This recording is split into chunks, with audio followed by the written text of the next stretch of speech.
Kirby. So good morning, everyone, and welcome to the methane monitoring panel. My name is Chris Colclasure. The real stars of the show today are going to be Jenna, Ben, and Caroline. So Jenna Brown is a researcher at CSU's Energy Institute, which is nationally recognized for their work on emissions monitoring, especially from the oil and gas industry. Our next speaker will be Ben Hmiel, who is at the Air Pollution Control Division in the Office of Innovations and Partnerships, where he has played a lead role in developing the state's GHG intensity verification standards for upstream oil and gas operators. And our third speaker will be Caroline Alden, who is the scientist and policy representative for LongPath Technologies, where they develop methane monitoring technologies. So I'm feeling a little underclass on this stage today because I'm surrounded by PhDs and master's degrees in monitoring, and I'm just a lowly attorney trying to pronounce the words correctly, but I'll turn this over to Jenna as our first speaker. Yeah, thanks, Chris, for the introduction. I'm excited to be here.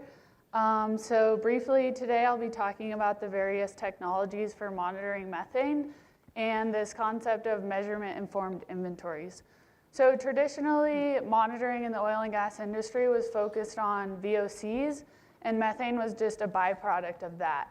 However, within the last decade, there have been a lot of advancements in technology that are specific toward methane monitoring, and this is really driven by our understanding and recognition of methane in greenhouse gas emissions and its effect on climate change.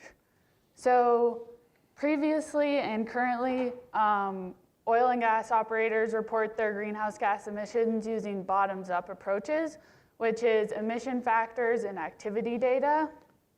And there really used to be no means to validate these estimates. So with this new technology, we're able to validate these estimates, and we just have so much more data about our understanding of emissions from oil and gas facilities. And that's really what's driving these regulatory changes and informing the policy decisions, such as the EPA's final rule, which now has provisions for the use of methane monitoring technologies in it. So what are some of those technologies? There are a variety of different sensors, which I won't get into the details on those, but they are deployed on different platforms, and those can be either handheld systems, sensor networks, unmanned aerial vehicles, piloted aircrafts, or satellites. And with that range, they can be either plume imaging or measure ambient concentration, and some technologies can be so granular to estimate source-specific emission estimates. So with that range, there's also different use cases, so whether it be for environmental compliance, voluntary monitoring, or safety applications. So how are operators really using these new technologies? Well, there's this concept of measurement-informed inventories, and that is just what it sounds, using the measurements to inform these inventories. So that starts by keeping your inventory up to date using best methods, so the latest emission factors. It's important to be able to track operational data. And then every so often you would have these technologies come out and measure your full facility emission estimates, and hopefully that would help you to identify gaps in your inventory. So say an aircraft flies over and estimates a vent emission that was not previously in your inventory estimate, you'd be able to augment your inventory with that vent estimate from the aircraft. And this is an iterative process, so the more facility surveys you do, the more you learn about your facility.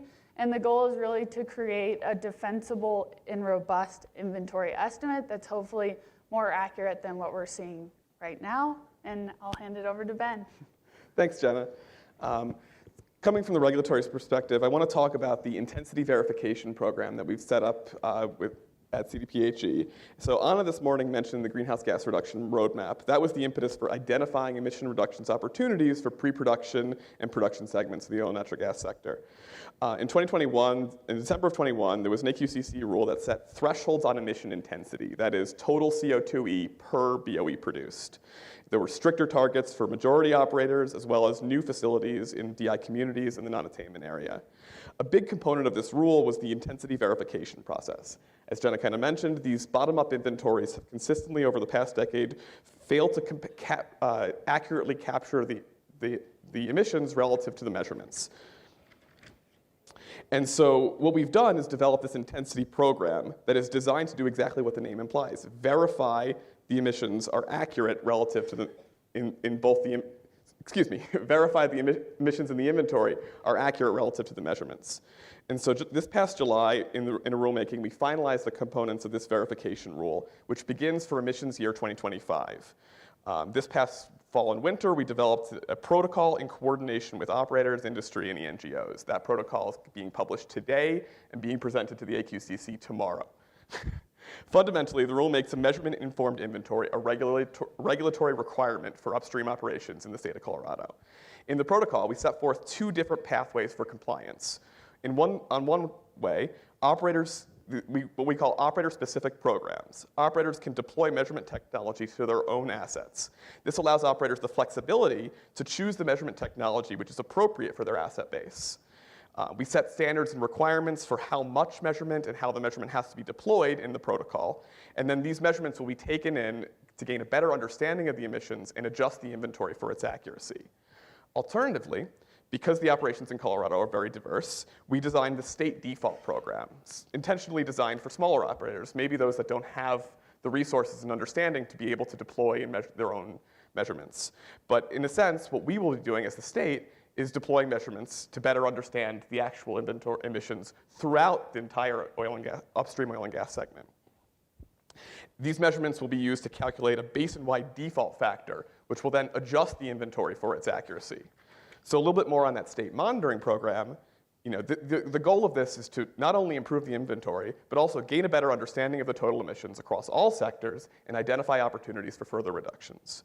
And so we're going to be doing kind of three different technologies. We'll be doing regional quantification using aircraft, satellites, and tall towers. These types of measurements are not site-specific. You're not learning about measurements at a single facility, but instead gaining about the ceiling, learning about what the total emissions are based on a region, and gaining information about how different sectors contribute, whether it's oil and gas, agriculture, waste, and so on. Secondly, we're deploying what's called the COBE project, the Colorado Ongoing Basin-Wide Emissions, which will be using aircraft to measure facilities all throughout the state, specific to upstream facilities, and identify emissions behavior at these different types of facilities.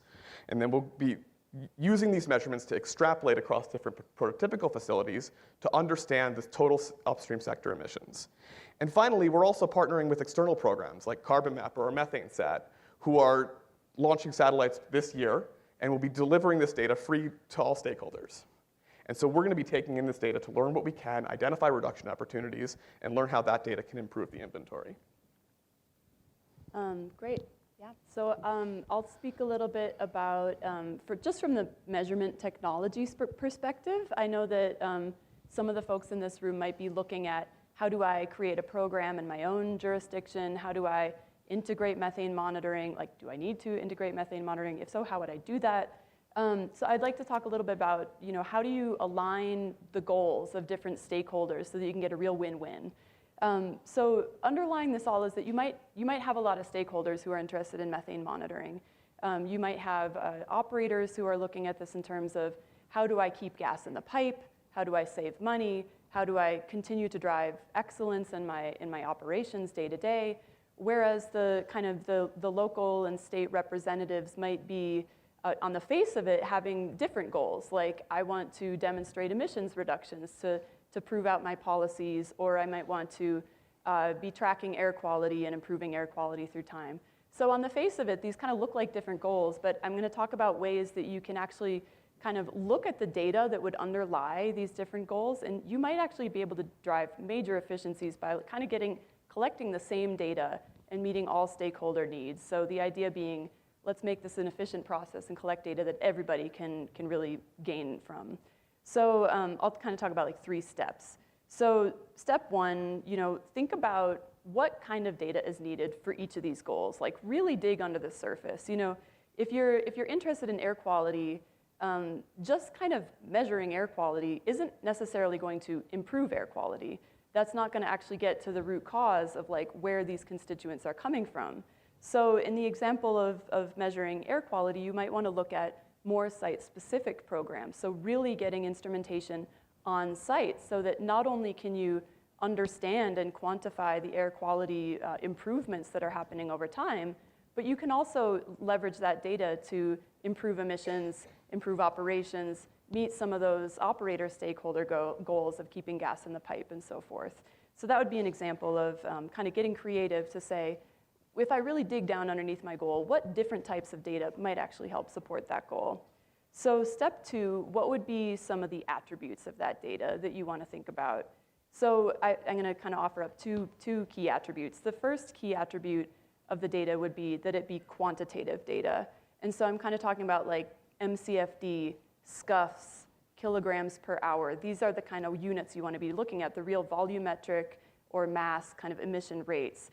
And the reason that's important is because from an operations perspective, now folks can actually really prioritize repairs. They can look at what kind of abatement efforts they need to undertake and where that ought to be taken first. And also they can really quantify the impacts and the effects and say, hey, this really works. That didn't work as well. Here's where I'm going to put my abatement dollars.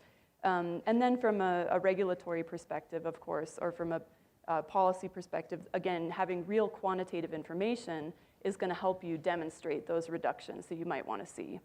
The second key attribute that you want to look for in your data is going to be for rapid find and fix, because I would argue that any monitoring program that goes into place really ought to have some sort of find and fix component. We can measure emissions all day long, but the only people who can reduce emissions are the folks operating these facilities. So we need to enable people with tools to understand their operations, continue to drive excellence in operations. And from an LDAR perspective, leak detection and repair, that needs to be rapid find and fix. So you don't want these leaks just sitting there going. That doesn't help anybody. And so looking at higher frequency, more frequent measurements, continuous monitoring will really help you catch stuff fast, fix it fast. And then the other benefit that you get, both from an operator perspective and a policy perspective, is you get a lot more context on the emissions through time. You're able to kind of tie that back to SCADA for the operators who are looking to kind of understand their maintenance activities and how that's affecting their operations. And from the policy perspective, understanding intermittency of emissions, for example, or what does the profile of these things really look like.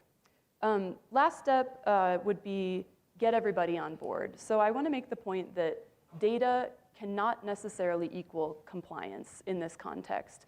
So you run the risk, if you're kind of going to say require operators to do monitoring and then require them to fork over that data wholesale, there's going to be this feeling of, well, am I going to have a compliance stick hanging over my head if I'm doing monitoring? You might want to run away from monitoring as fast as you can if you feel that there's going to be a compliance stick associated with it. So I would argue that any program that gets put in place has got to find a way to say, let's subsidize or incentivize or encourage operators to do this monitoring. And then if we need to have data for policy objectives, then you want to look at how can I anonymize that data? How can I aggregate that data? How can I reassure the operator that that data is not going to be turned around and used as a compliance stick? So I think that's really important. And I think Colorado's been doing a nice job of that. Yeah, EPA, we'll see. We're working on that still. But and then finally, one last point is that methane reductions do lead to HAPS reductions. I know a lot of folks in this room are really focused on air quality. I just wanted to say that at least in the upstream sector, if you find a leak because of you're tracking methane and you fix that leak, you're fixing everything else that's co-emitted with it also. So methane fixes are HAPS fixes also. So it's kind of an easy constituent to monitor, and it has tons of co-benefits. And the HAPS would include? Hazardous air pollutants. You guys know better than I do what that would be. Benzene and other BTEX, pollutants, those for kind sure. of things. Yeah. So our goal today was we spent about half our time so far, but we've reserved half our time for audience questions. We're hoping to make this a very interactive presentation. So I will start off with a question, but then I will ask you all, if you have more smarter questions that you want to ask our panelists, please do so. And so my first question is, can you describe some of the analysis that operators would go through if they're trying to pick which technology they want to apply to monitor their site? Yeah, I can start off. I think like Caroline talked about, it's important to understand like what your goal of this measurement is. If it's just to find and fix leaks, do you have to measure all of your assets and you need to do that quickly?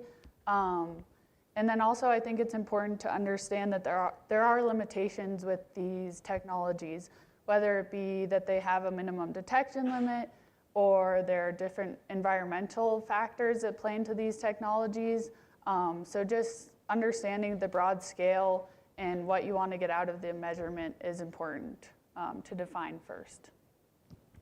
Yeah, I would follow on to that. I totally agree, and even to put more color to it, it's like you could just do a one-time flyover to say, where are my problem areas? And we know, I think a lot of operators sort of enter the measurement space just with that. They'll say, I'm going to hire an aircraft company, do one quick flyover, just get a sense of like, where do I have issues right now? Where are my hot spots? But then if you're looking kind of more long-term, you want to think about where am I going to be kind of forever compliant? Can I pick a technology that's going to meet all my goals? That's going to help me, it's going to become EPA approved. It's going to be approved in the state of Colorado. It's going to be able to meet my OGMP 2.0 goals if I want to do that in the future. Kind of trying to find something that's going to check all the boxes that you can. Again, not every technology, there's no kind of silver bullet for everything, but there are some that will meet more of the, that investment is going to be a little bit more kind of forever compliant than others. Could you also describe some of the capabilities and the limitations that we see in the sensors that are on the market today? Yeah, I can talk about that first. Like I said, there's minimum detection limits, so they can't capture everything at the facility, so it's important to understand that there are emissions that are going to be below that. And also just the layout of the facility could cause different errors. And so part of CSU's role really is to test these different technologies at our testing facility. And so I think it's important for these technologies to go through some sort of vetting process to do some controlled testing to understand what their limitations are so they can work through that and better their technology. And also we're pushing for these technologies to have some sort of like quality control indicator to tell us, the operators and the researchers, when their measurement may have more error associated with it or what that error could be. One thing I can speak to is just it's some of the factors that lead into technology selection and the limitations of these technologies are not always evident. The aerial technologies are great in some instances for getting a whole capture look at all of an operator's facilities, but what happens if an operator has a facility right next to Denver Airport? The airspace is fairly large and growing, and so aerial technologies won't work there. There are other cases where sometimes remote facilities may not have good data and uplink signals for being able to get continuous monitoring data out. And so there's lots of factors that operators have to go through to kind of think about what technologies are best for their facilities. Yeah, I'd agree with that. And you kind of break it down. Sometimes we break down in terms of, does it quantify or detect? Is it going to be a smoke alarm, or is it really going to get all of the total emissions? Is it continuous, or is it just a survey? Is it going to give you all the context or just be a snapshot?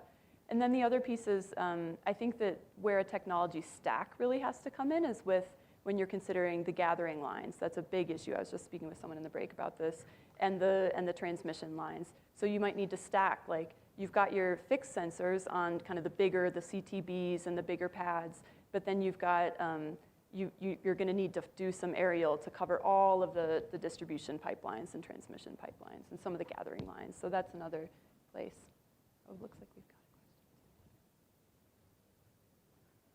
She's Mike's behind you.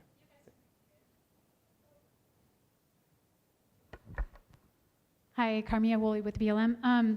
So just talking about this in general, so you discussed flyovers, satellite imagery are some tools that folks can use, but based on your experience, everyone's, what are you seeing from that imagery and from those data? I'm assuming, like you mentioned that if you're right next to the airport, right, there's going to be a lot of dispersion and mixing in the air. So I'm assuming it's difficult to really pinpoint things, but there's also been a lot of research on plugged and abandoned wells, historic wells. Where are you seeing like the general sources of methane emissions or leaks? So from the state perspective, just one thing to clarify. When I referred to the airport, I was talking about the restricted airspace and the inability to be able to fly some of those facilities, not necessarily the dispersive mixing. But it really kind of, there's lots of insights to gain from the data, right? And one thing we can say is that certain types of facilities, based on their design, based on what type of equipment they have, and what sorts of characteristic behavior they have, may lead to different types of emission events. Not all emission events are leaks. Sometimes it leads to overpressurization of a tank because of something happening upstream in the flow of that tank. And so the monitoring data, really, it's hard to pull out granularity, really, without understanding and connecting to the operational activities that are happening at the facility. Yeah, that's exactly right. I think, I talk about emissions, continuous emissions data as another tool in the SCADA data toolkit. I mean, it really goes best alongside everything else. I mean, it's just your volumetric loss to the atmosphere. Like, that's pretty interesting to line up beside tank pressures and everything else. So that can really help you dial in, where your sources are coming from. Yeah, and with respect to, I didn't know if you wanted to speak, Ben, to have you guys seen at the state where the breakdown, where stuff is coming from? And so at the state, we're kind of in the process of collecting all this data right now. What I can say is, in terms of the super emitters or very large emission events in Colorado, we are seeing less of those than we have previously, potentially as a result of the regulations we've employed, but the data is sparse, and it's hard to kind of drive large trends. But there are also many small sources that aircraft can't detect. Those detection limits are significant, and so we kind of need to deploy other technologies, more sensitive technologies at plugged and abandoned wells or orphan wells, those sorts of things. Hi, my name is Slade Pike. I'm with Colorado Mesa University, and I just there are no stupid questions, but why the focus on methane reduction? If the half-life is 7 to 12 years and then CO2 is much longer, why the focus on methane? Well, so the warming potential of methane, this is my favorite analogy. This is one I heard recently. If CO2 is one blanket in the atmosphere, methane is 80 blankets in the atmosphere. That's how to think about that, 80x or 25, whatever the time scale you look at. But it's kind of it's a win-win. I mean, for this community, everybody in this room sort of gains from reducing methane. The operators, it's gas in the pipe in a lot of circumstances. It's a way to make sure you're optimizing your operations. It helps you. Just if you see that methane emission that you don't expect, you're dialing in. Engineers love to solve problems. This is another tool to say, oh, here's where I can optimize. From a climate perspective, it's a win-win. From an air quality perspective, again, if you see methane, you're seeing the other stuff too. You can reduce in that way. So I look at it as sort of a lot of these other problems are really hard to solve. This one's actually pretty easy to solve in some ways. But I don't know if you guys would, yeah. Yeah, I mean, the warming potential, the near-term abatement efforts for methane are very valuable. Methane has a 80-something GWP at a 20-year warming potential. And so the benefits of reducing methane will be impacted now versus at a long term. Also, methane does eventually oxidize to CO2 in the atmosphere. Yeah, I would just add off of Carolyn's, it's really hard to reduce methane from agriculture. We haven't quite figured that out yet, but fixing a leak on a pipe is pretty easy.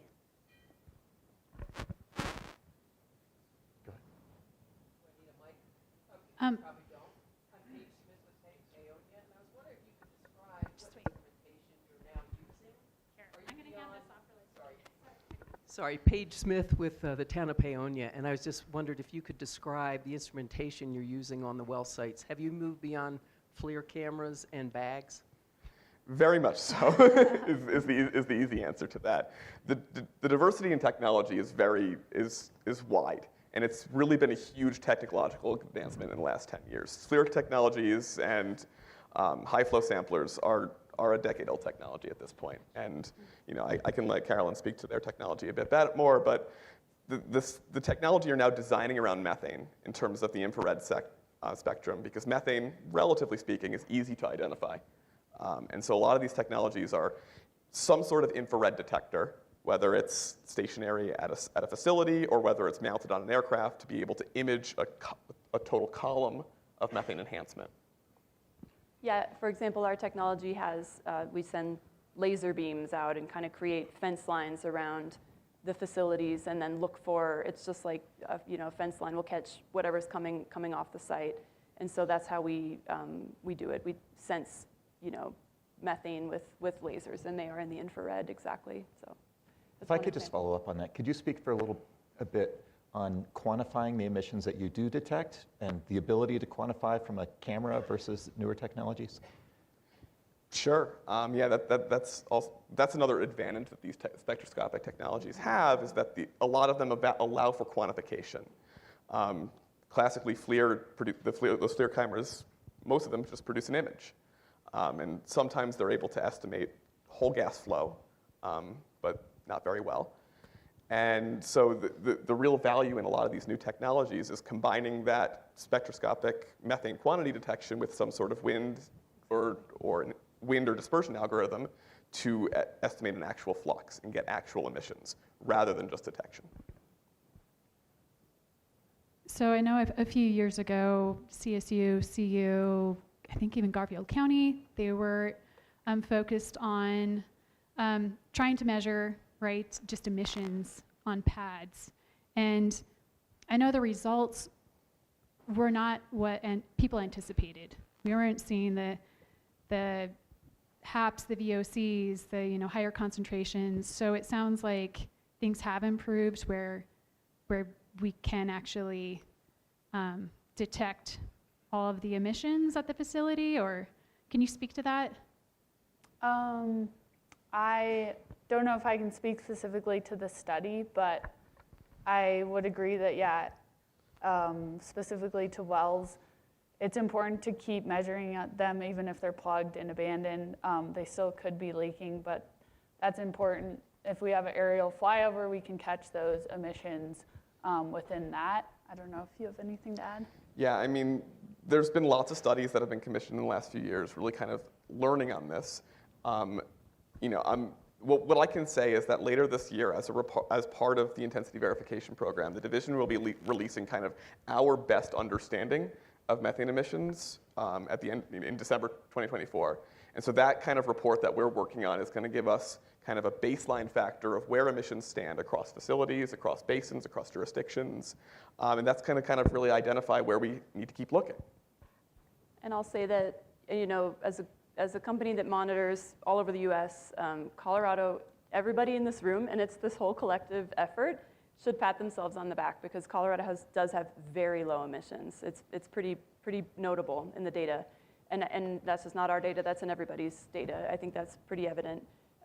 There are still things that pop up, it'll be like, oh gosh, when you have a high wind event, this certain type of separator heater pilot blows out and you gotta get that back going. So there's always things that happen, but generally, emissions are really low in Colorado. It's pretty awesome what has been accomplished in this room. So it looks like this. I think we have time for one more question from the audience. Okay. I'm Trey Towndrow from Colorado Mesa University as well. And I'm doing my senior project on landfill waste conversion to natural gas. And I'm kind of wondering what your biggest current projects are now, and two, how do you see these landfill systems becoming more present in the future? So I can speak to that. Oil and gas has kind of been the first focus of the monitoring effort. It's a big sector, and it's kind of where we could identify the next reductions. We are actually deploying at the state measurements at landfills. As you know, there are some landfills that have these gas collection systems that either route the landfill gas to a flare or collect and purify and deliver that gas to market. Right now, we're still in the data collection phase of identifying. In certain cases, the emissions are well above the inventories. And so that, for one, tells us that we need to kind of better understand how the inventories for the landfill sector are actually estimating their total emissions. Additionally, that also gives us new mitigation opportunities. Maybe smaller landfills can install these types of gas collection systems to gain better benefits from it. And a lot of our technologies developed for oil and gas are being adapted for landfills as well. But as Ben mentioned, oil and gas has been the first big market to embrace this and say, hey, let's solve this problem. But I think landfills, wastewater treatment plants, agricultural operations will be next, probably. Well, do we have time for another question? I'll defer to Kirby or the organizers. Yeah, thank you. Go ahead, Mike. I'm not getting kicked off yet. Mike Paulus with API. Given that this symposium addresses a lot of local government, could you talk about more of the back end of all this technology in terms of air quality monitoring and how local governments and the state can integrate the... So what I will say is data integration is challenging. It is not an easy task. Data collection is only the first step of actually making use of that data. What I would encourage, I know some local governments are collecting their own monitoring data. We are partnering with many of those and supporting those. I'd be happy to speak to any other jurisdictions that are interested in monitoring. But fundamentally, the reason you're monitoring, you have to kind of think about why. Why do you want to monitor these? What are you looking for? What are the types of emission events that you're seeing? Are you interested in greenhouse gases? Are you more interested in toxic air contaminants? So those kind of questions are something that you kind of need to think about, and those will deploy your strategy and also what you do with the data. Well, thank you very much. I think we have reached the end of our time, so a round of applause for our speakers. You did your It's been a pleasure.